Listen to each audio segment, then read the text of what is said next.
오늘 우리에게 주신 하나님 말씀 사도행전입니다. 사도행전 3장. 오늘은 본문이 좀 깁니다. 아무리 노력을 해봐도 이 본문을 좀 끊어 읽기가 어려워서 좀 본문을 길게 잡았습니다. 3장 11절에서 26절까지입니다. 우리 한 절씩 돌아가면서 읽도록 하겠습니다. 3장 11절에서 26절까지 한 절씩 돌아가면서 읽겠습니다.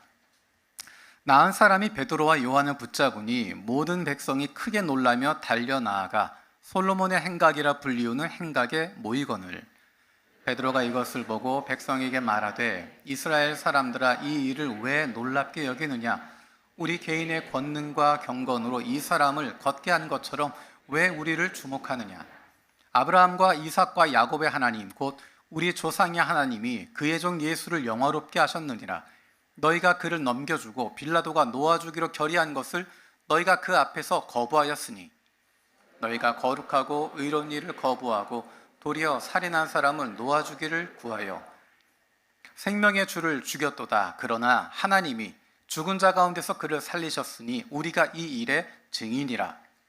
그를 믿음으로 그 이름이 너희가 보고하는 이 사람을 성하게 하였나니 예수로 말미암아 난 믿음이 너희 모든 사람 앞에서 이같이 완전히 낫게 하였느니라. 형제들아 너희가 알지 못하여서 그리하였으며 너희 관리들도 그리한 줄 아노라.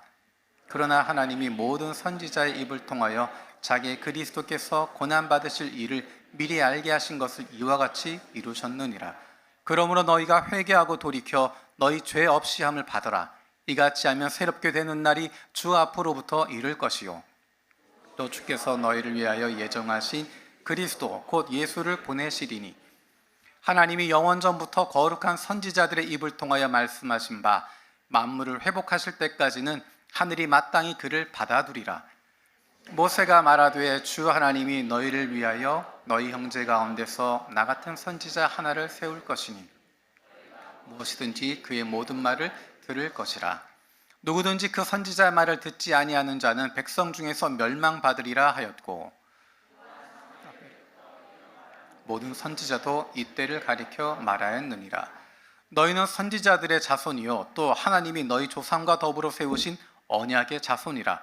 아브라함에 이르시기를 땅 위의 모든 족속이 너의 씨로 말미암아 복을 받으리라 하셨으니 하나님이 그 종을 세워 복을 주시려고 너희에게 먼저 보내사 너희로 하여금 돌이켜 각각 그 약함을 버리게 하셨느니라. 아멘. 본문을 길게 읽으면 장점이 그 흐름을 알 수 있다는 것이고 단점은 그 내용을 잊어버린다는 겁니다. 앞의 내용을 기억해 보면 성전에 기도하러 올라가다가 아름다운 문 앞에 구걸하고 있었던 날 때부터 못 걷는 사람이 있었습니다. 그 사람을 보고 베드로와 요한이 그를 주목하고 이야기했습니다. 은과 금은 나에게 없지만 내게 있는 것은 너에게 준다. 그리고 그의 손을 붙잡아 일으켰습니다. 나사렛 예수의 이름으로 일어나 걸으라. 성전에 기도하러 갈 때마다 사람들이 기도 시간에 대해서 기도하러 갈 때마다 성전의 아름다운 문 앞에 앉아 구걸하고 있었던 나면서부터 걷지 못하던 사람이 걷기도 하고 뛰기도 하고 하나님을 찬양하면서 마침내 성전 문을 열고 다른 사람들과 함께 성전으로 들어갑니다. 사람들은 깜짝 놀랍니다. 왜냐하면 날마다 봤던 사람이기 때문에. 얼마나 대조되는 모습입니까? 아름다운 문 앞에 앉아있는 구걸하는 사람, 성전 앞에 앉아있는 나면서부터 걷지 못하는 사람, 죄인이라고 불리고 저주받았다라고 불리는 그 사람, 그가 아름다운 문 앞에 서서 날마다 구걸하던 사람이라는 것 알고 많은 사람들이 놀라고 이상하게 여깁니다. 그리고 그 사람과 함께 있었던 베드로와 요한을 보고 그들에게로 몰려가기 시작합니다.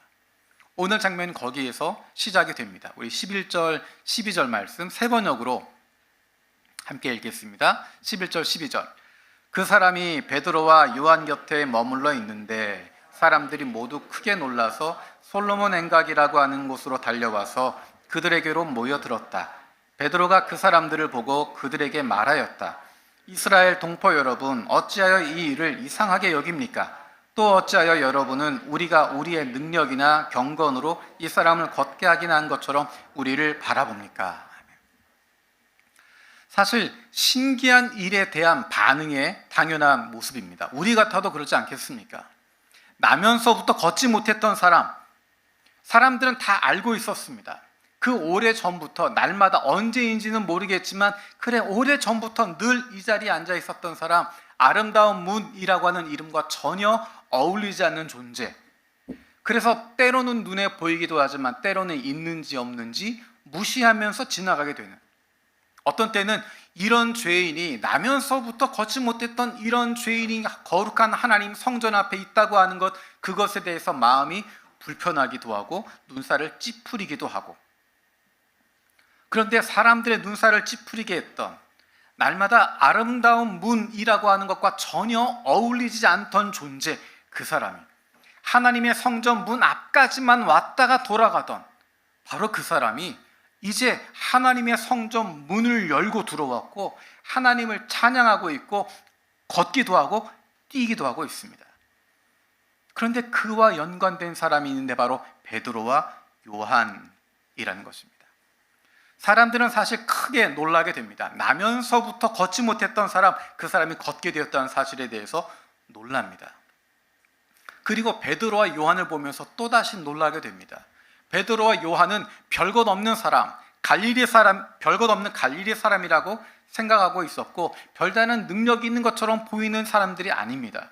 그런데 이런 놀라운 기적을 보이게 되니까 나면서부터 걷지 못했던 사람을 일으켜 세우는 것을 보게 되면서 깜짝 놀라고 사람들은 그를 놀라운 기적의 영웅으로 바라보게 됩니다. 재미있는 것은 이렇게 나면서부터 걷지 못했던 사람을 걷게 한 사건이 사도행전에 또 등장합니다. 바울과 바나바에게 있었던 사건입니다. 사도행전 14장에 보면 바울과 바나바가 루스드라라고 하는 지역에서 선교하고 있는 모습이 있습니다. 그런데 그곳에 발을 쓰지 못하는 지체장애인 한 사람이 있었습니다. 그런데 그는 나면서부터 걷지 못하는 사람입니다. 그래서 걸을 수가 없었던 사람입니다. 그 사람을 향해서 바울이 선포합니다. 사도행전 14장 10절에서 13절 말씀 함께 읽겠습니다. 시작. 큰 소리로 그대의 발로 똑바로 일어서시오 하고 말하였다.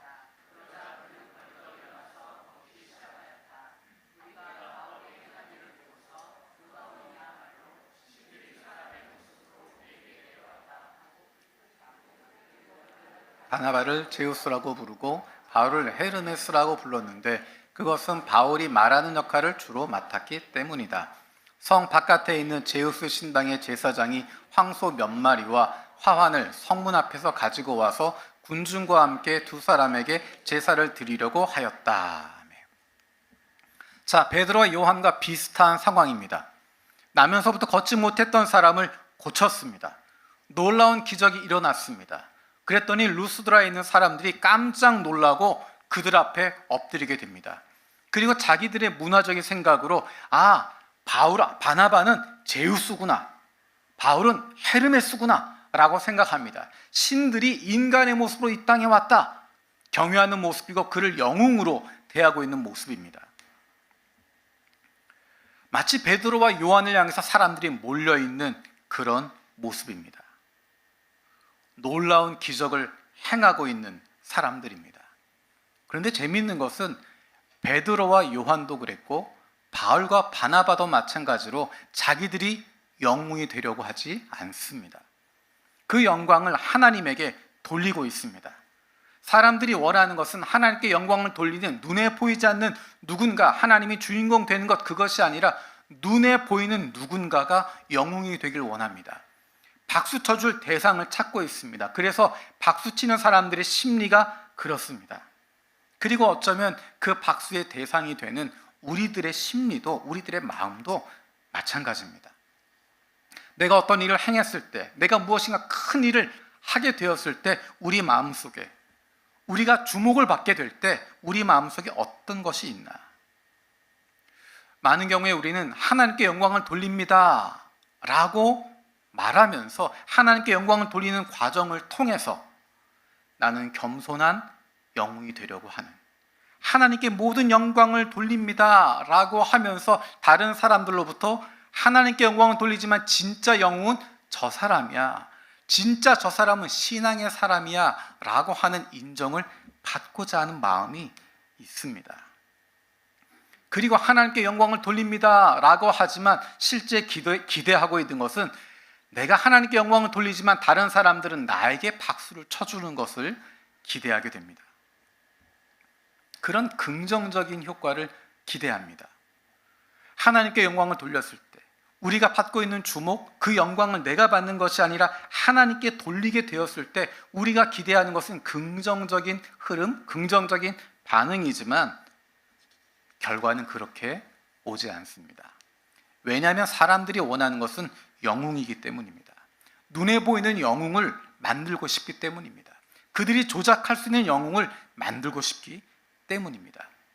조금 전에 이야기했던 바울과 바나바, 걷지 못했던 사람을 걷게 했습니다. 주변에 있던 사람들이 모두 야, 이 사람들은 신이 이 땅에 왔구나, 인간의 모습으로 왔구나, 바나바는 제우스구나, 바울은 헤르메스구나, 신이 이 땅에 인간의 몸으로 왔다, 제사를 드리려고 하는데 바울과 바나바가 그것을 가로막습니다. 우리도 당신들과 성정이 똑같은 인간들입니다. 우리가 이 일을 하게 된 것은 여러분이 하나님께로 돌아오도록 하기 위해서입니다 라고 극구 말리게 됩니다. 그럼 그 다음 결과가 사람들이 그를 더 높여주고 더 인정하고 그러길 바라는데 그 결과는 전혀 생각하지 않았던 것입니다. 사도행전 14장 19절 20절입니다. 함께 읽어보겠습니다. 19절 20절. 그런데 유대 사람들이 안디옥과 이고니온에서 거기로 몰려와서 군중을 설득하고 바울을 돌로 쳤다. 그들은 바울이 죽은 줄 알고 그를 성 밖으로 끌어냈다. 그러나 제자들이 바울을 둘러섰을 때 그는 일어나서 성 안으로 들어갔다. 이튿날 그는 바나바와 함께 더베로 떠나갔다. 다음 주에 나올 이야기지만 베드로와 요한도 어려움을 당하게 됩니다. 오히려 자기들의 능력으로 했다라고 이야기하면 루스드라에 있는 사람들이 바울과 바나바에게 돌을 던질 수 없었을 것입니다. 내 능력으로 했다라고 이야기하면 오히려 그들에게 더 좋은 기회가 열릴 수 있었을 텐데, 아무런 문제도 없었을 텐데, 오히려 나사렛 예수의 이름으로 그 능력으로 기적이 일어났다라고 하는 것 때문에 어려움을 겪게 됩니다. 그리고 그 어려움은 앞으로도 계속 이어지게 됩니다. 그럼에도 불구하고 그 어려움은 잠시일 뿐입니다. 왜냐하면 우리의 시간은 하나님의 계획 아래 있기 때문입니다. 하나님의 그 시간은 우리가 겪고 있는 어려움보다, 우리가 겪고 있는 아픔보다 훨씬 더 길고 훨씬 더 깊은 의미가 있기 때문입니다. 사람에게 기억되고 인정받고 박수받는 것, 그것보다 하나님께서 기억하고 계시기 때문에 다른 모든 것들을 넘어설 수 있는 것입니다. 예를 들어서 조금 전에 읽었던 바울과 바나바가 돌에 맞아 죽임을 당한 게 죽을 것처럼 됩니다. 그리고 성 밖에 던져집니다. 바울이 죽은 줄 알고 그를 성 밖으로 끌어냈습니다. 20절에 보면 그 주변에 제자들이 둘러섰다라고 이야기합니다. 그 제자 가운데 한 사람이 디모데라고 하는 사람입니다. 디모데후서 3장 11절에 바울이 자기의 인생 맨 마지막 시간에 사랑하는 디모데에게 보낸 편지 디모데후서에서 이렇게 이야기합니다. 디모데후서 3장 11절입니다. 함께 읽겠습니다. 안디옥과 이고니온과 루스드라에서 내가 겪은 박해와 고난을 함께 겪었습니다. 나는 그러한 박해를 견디어냈고 주님께서는 그 모든 박해에서 나를 건져내셨습니다. 아멘. 그러한 박해를 받는 동안에 그렇게 돌에 맞아 죽을 뻔했던 그 상황 가운데, 수많은 환난을 당하는 가운데 모든 영광을 하나님께 돌리고 있는 바울의 모습을 보면서 디모데는 자신이 배웠던 복음에 대해서 확신하게 됩니다. 복음이 어떤 것이구나. 하나님의 사람이 된다는 것이 어떤 것이구나. 우리의 인생을 걸 만한 가치가 있는 것이구나 하는 것들을 분명하게 발견하게 됩니다. 그 인생을 걸 수 있는, 디모데가 젊었던 디모데가 자기의 인생을 걸 수 있는, 나는 이분과 함께 할 수 있겠다, 이분이 믿는 예수 그리스도라면 내 인생 바칠 수 있겠다라고 확신할 수 있게 되어집니다. 내가 기적을 행하고 내가 능력을 가지고 있고 내가 이만한 것들을 행할 수 있다라고 하는 인간적인 영웅을 통해서 배우는 것이 아니라 진정으로 하나님께 영광을 돌릴 줄 알고, 사람들의 인정이 아니라, 사람들의 박수가 아니라 주님의 위로하심, 주님의 격려하신 그 한마디에 힘을 얻어가고 있는 바울을 보면서 참으로 예수 그리스도를 사랑하는 바울의 모습을 보면서 디모데는 진정한 신앙을 배우게 됩니다. 그것이 디모데 한 사람뿐이겠습니까? 베드로가 사도행전 2장에서 3장에서 계속 설교하고 있는 중심 주제가 있습니다. 그것은 바로 나사렛 예수가 바로 하나님이 보내주신 그리스도라고 하는 것입니다.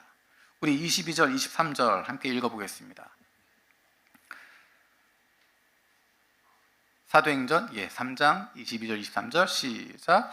모세는 말하기를 주 하나님께서 나를 세우신 것 같이 너희를 위하여 너희 동족 가운데서 한 예언자를 세워주실 것이다. 그가 너희에게 하는 말은 무엇이든지 다 들어라. 누구든지 그 예언자의 말을 듣지 않는 사람은 백성 가운데서 망하여 없어질 것이다 하였습니다. 이 말씀이 신명기 18장에 나와 있는 말씀입니다. 신명기 18장 15절 말씀 같이 읽어보겠습니다. 주 당신들의 하나님은 당신들의 동족 가운데서 나와 같은 예언자 한 사람을 일으켜 세워주실 것이니 당신들은 그의 말을 들어야 합니다. 19절입니다. 그가 내 이름으로 말할 때 내 말을 듣지 않는 사람은 내가 벌을 줄 것이다. 이것이 하나님께서 모세를 통해서 이스라엘 자손에게 주셨던 예언입니다. 이것이 신약 성경에 등장하고 있는 그 예언자라고 하는 표현입니다. 모세가 이야기했던 그 선지자, 그 예언자, 모든 민족이 복을 받게 되어질 그 한 사람, 그리스도를 가리키고 있는 것입니다. 우리 사도행전 3장 25절 말씀 25절 읽겠습니다. 시작. 여러분은 예언자들의 자손이며 하나님께서 여러분의 조상들과 맺은 언약의 자손입니다. 아브라함에게 너의 자손으로 말미암아 땅 위의 모든 족속이 복을 받을 것이다 하고 말씀하셨습니다. 창세기에서 하나님께서 아브라함에게 이야기하십니다. 세상의 모든 민족이 네 자손의 덕을 입어서 복을 받게 될 것이다. 이 세상 모든 민족이 네 씨의 덕을 입어서 복을 받게 할 것이다.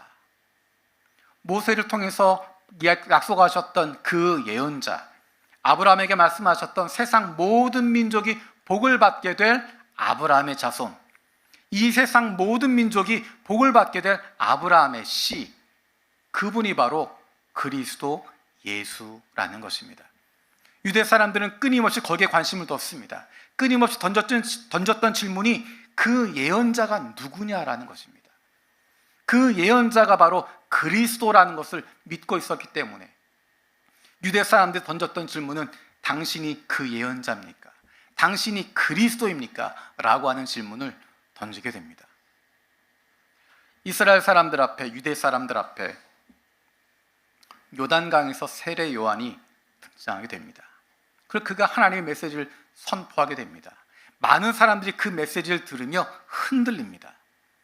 그리고 그 마음 가운데 두려움을 갖기도 하고 기대하는 마음을 갖기도 합니다. 그래서 그에게 물어봅니다. 요한복음 1장 19절에서 21절 말씀 함께 읽어보겠습니다. 요한복음 1장 19절에서 21절.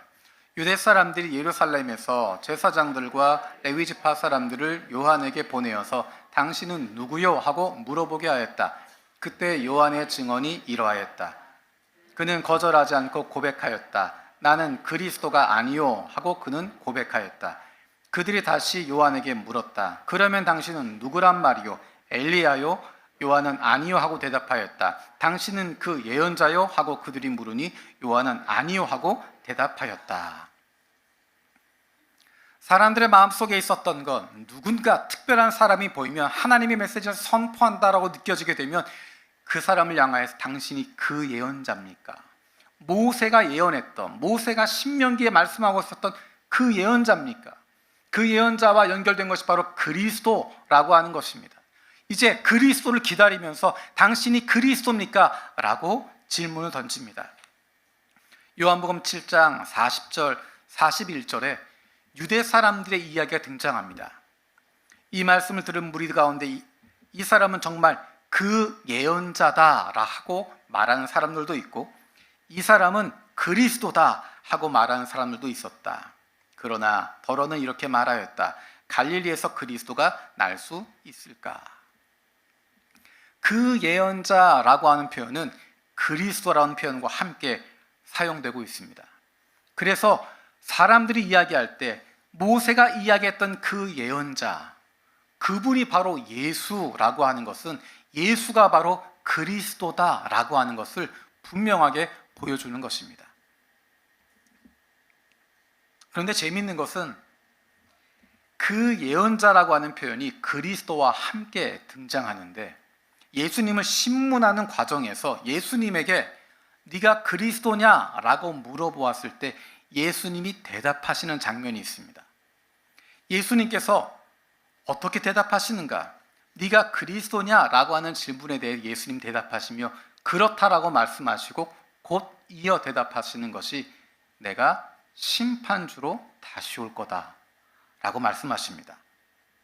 우리 마태복음 26장 63절 64절 한번 보겠습니다. 그러나 예수께서는 잠자코 계셨다. 그래서 대제사장이 예수께 말하였다. 내가 살아계신 하나님을 걸고 그대에게 명령하니 우리에게 말해 주시오. 그대가 하나님의 아들 그리스도요. 예수께서 그에게 말씀하셨다. 당신이 말하였소. 그러나 내가 당신들에게 다시 말하오. 이제로부터 당신들은 인자가 권능의 보좌 오른쪽에 앉아 있는 것과 하늘 구름을 타고 오는 것을 보게 될 것이요. 아멘. 예수가 그리스도라고 하는 사실은 예수가 심판주로 다시 오신다라고 하는 말씀과 연결되어져 있습니다. 예수님께서 내가 그리스도다라고 선포하시면서 그것과 이어서 마태복음, 마가복음에서 내가 심판주로 다시 올 것이다 말씀하고 있습니다.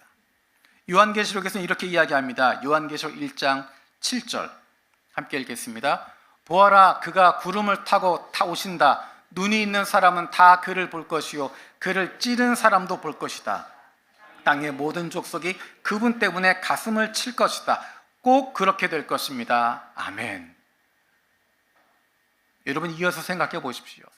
모세가 예언했던 그 예언자, 하나님께서 그 예언자를 그리스도를 보내주셨는데 그 예언자를, 그 그리스도를 하나님께서 보내신 그 예언자 그리스도 하나님의 아들을 십자가에 못 박아 죽여버렸습니다.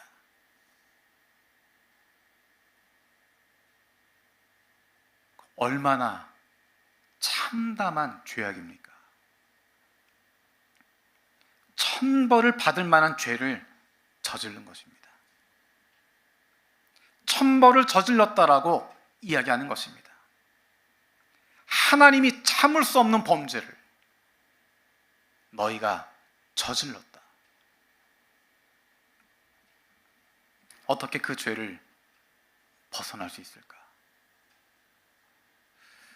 17절에서 19절에 사도행전 3장 17절에서 19절에 베드로는 이렇게 선포하고 있습니다. 함께 읽겠습니다. 17절에서 19절.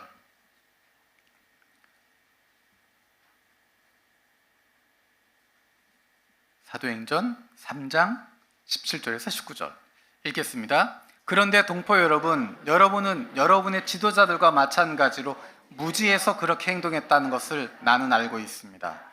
그러나 하나님께서는 모든 예언자의 입을 빌어서 그리스도가 고난을 받아야만 한다고 미리 선포하신 것을 이와 같이 이루셨습니다. 그러므로 여러분은 회개하고 돌아와서 죄 씻음을 받으십시오. 아멘. 베드로가 이야기합니다. 여러분이 천벌을 지었습니다. 하나님의 아들을 죽였습니다. 구약에서부터 모세를 통해서 예언하셨던, 그리고 수많은 예언자들을 통해서 선포하셨던 그 예언자 그리스도를 조금만 눈을 뜨고 있었으면 알았을, 어쩌면 알고 있었지만, 어쩌면 이분은 그리스도가 아닐까? 이분이야말로 그 예언자가 아닐까? 알고 있었지만 모르는 척 십자가에 넘겨주었던, 소리지는 그 사람들 앞에서 아무런 저항도 하지 않고 예수를 넘겨주었던 그들을 향해서 여러분이 죄를 지었습니다. 하늘의 하나님을 대적하는 죄를 저질렀습니다. 하나님이 약속하신 그 그리스도를 죽였습니다. 그리고 베드로는 이야기합니다. 그런데 몰라서 그랬다는 것, 무지해서 그랬다고 하는 것 압니다. 무지해서 그랬습니다. 몰라서 그랬습니다. 그리고 베드로는 뭐라고 이야기합니까? 그래서 괜찮다라고 말하지 않습니다. 몰랐으니까 괜찮다 이야기하지 않습니다. 남들이 다 그렇게 하니까 우리도 그렇게 했습니다. 그래 괜찮다 넘어가지 않습니다. 왜냐하면 그것이 하나님을 대적하고 있는 용서받을 수 없는 죄악이기 때문입니다. 그래서 사도 베드로는 이야기합니다. 회개하십시오. 몰랐다고 넘어가는 것이 아닙니다. 무지해서 그랬다고 넘어가는 것이 아닙니다. 무지해서 그럴 수 있고, 몰라서 그럴 수 있고, 남들이 다 그러니까 따라갈 수 있고, 그래서 여기까지 그렇게 왔을 수 있지만, 베드로의 선포를 통해서 그것이 죄라는 것을 깨달았으면, 우리가 잘못했구나, 내가 잘못된 것에 서 있었구나, 우리가 범죄했구나, 이것이 아니었구나 라는 것을 깨달았으면 모른 척하고 넘어가는 것이 아니라, 웃음으로 때우는 것이 아니라, 그땐 다 그랬어요 라고 하는 것이 아니라 하나님 앞에 용서를 구하라고 이야기하고 있습니다. 일단 죄를 깨달았기 때문에 이제는 그것에 대해서 회개해야 한다라고 이야기합니다. 모른 체하고 넘어갈 수 없습니다. 3장에서 베드로가 회개하십시오, 죄 씻음을 받으십시오 라고 이야기하지만 2장에서도 똑같은 이야기를 하고 있습니다. 사도행전 2장 38절 함께 읽겠습니다. 베드로가 대답하였다. 회개하십시오. 그리고 여러분 각 사람은 예수 그리스도의 이름으로 세례를 받고 죄 용서를 받으십시오. 그리하면 성령을 선물로 받을 것입니다. 아멘. 그냥 몰랐다 넘어가면, 다 그랬으니까 나도 그랬어요 라고 넘어가면 아무런 변화도 일어나지 않습니다. 그때 분위기가 그랬어요, 다 예수를 죽이라 그랬어요, 다 그런 거였어요 라고 넘어가면 아무런 변화도 일어나지 않고 오늘이나 내일이나 달라지지 않습니다. 하지만 하나님은 베드로를 통해서 말씀하십니다. 이제라도 깨달았으면, 이제라도 알았으면, 이제라도 우리가 잘못했다고 하는 것, 잘못된 길을 걸어왔다고 하는 것, 우리가 어디에 서 있는지를 알았다면, 깨달았다면 그 자리에 멈추어 서고 하나님께 죄 용서를 구하십시오. 회개하십시오. 그리고 약속해 주십니다. 그러면 용서해 주실 것입니다. 용서해 주실 것입니다. 그리고 성령을 선물로 주실 것입니다. 잘못했던 것, 그것에만 질책하고 그것에만 아프게 하는 것이 아니라 일단 죄를 깨닫고 하나님 앞에 나아가게 되면, 우리가 잘못했습니다, 내가 잘못했습니다라고 고백하게 되면 우리의 죄를 용서해 주시고 우리를 새롭게 해주시겠다 말씀하십니다. 모른 체하고 넘어가는 것이 아닙니다. 미처 알지 못하고 저질렀어요, 남들도 다 그래서 그랬어요, 그렇게 넘어가는 것이 아니라 그냥 그렇게 넘어가면 앞으로 5년 10년이 지나도 달라지지 않습니다. 하지만 지금 깨달았으면, 지금 이 순간에 멈추어 서고 우리가 잘못했습니다. 내가 죄를 저질렀습니다. 내가 그때는 모르고 그런 죄를 저질렀습니다. 그 길이 아니었는데, 그것이 아니었는데, 이 자리에 멈추어서 회개하면 하나님께서 용서해 주시고 성령을 선물로 주시겠다 말씀하십니다. 지금이 바로 그 시간입니다. 숨을 시간이 아닙니다. 몰랐다라고 도피하는 시간이 아닙니다. 내 마음에 찔림이 있다면, 내 마음에 조금이라도 아픈 부분이 있다면 바로 이 순간이 하나님 앞에 나아가는 순간이고, 바로 이 시간이 결단하는 시간이고, 남들은 상관없고 내가 돌아서게 되는, 내가 하나님 앞에 잘못했습니다. 내가 죄를 저질렀습니다. 지나고 보니 내가 죄를 저질렀습니다. 하나님 앞에 회개하고 나아가면 우리의 죄를 용서해 주실 뿐만 아니라 성령을 우리에게 부어주셔서 하나님의 마음을 품게 하시고, 우리 안에 예수 그리스도가 살아계셔서 우리를 움직이시고 변화시키시고, 사도들 변화시키셨던 것처럼, 새로운 사람들이 하셨던 것처럼, 초대교회 그 교인들을 새롭게 만들어 주셨던 것처럼, 죽었던 죄인들을 살리시는 것처럼 저와 여러분들을 새롭게 해주실 줄로 믿습니다. 기도하겠습니다. 살아계신 아버지 하나님, 베드로를 통해서 주셨던 그 메시지를 기억합니다.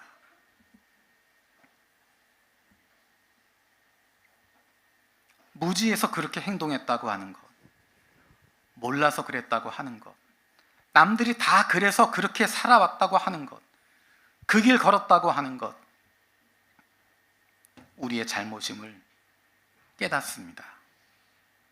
이제 우리의 잘못을 알게 하시고 깨닫게 하시오니 우리의 죄를 주님 앞에 내어놓게 하여 주시옵소서.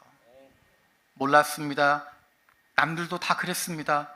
미처 알지 못해서 그랬습니다. 그냥 나는 몰랐습니다라는 것이 아니라 이제 깨달았고 그때 잘못한 것 알았으니 이제라도 주님 앞에 돌아오게 하시고 우리에게 주신 마지막 기회에 하나님 앞에 회개하고 죄 씻음을 받고 우리에게 주시는 성령을 선물로 받게 하여 주옵소서. 감사드리고 예수님의 이름으로 기도드립니다. 아멘.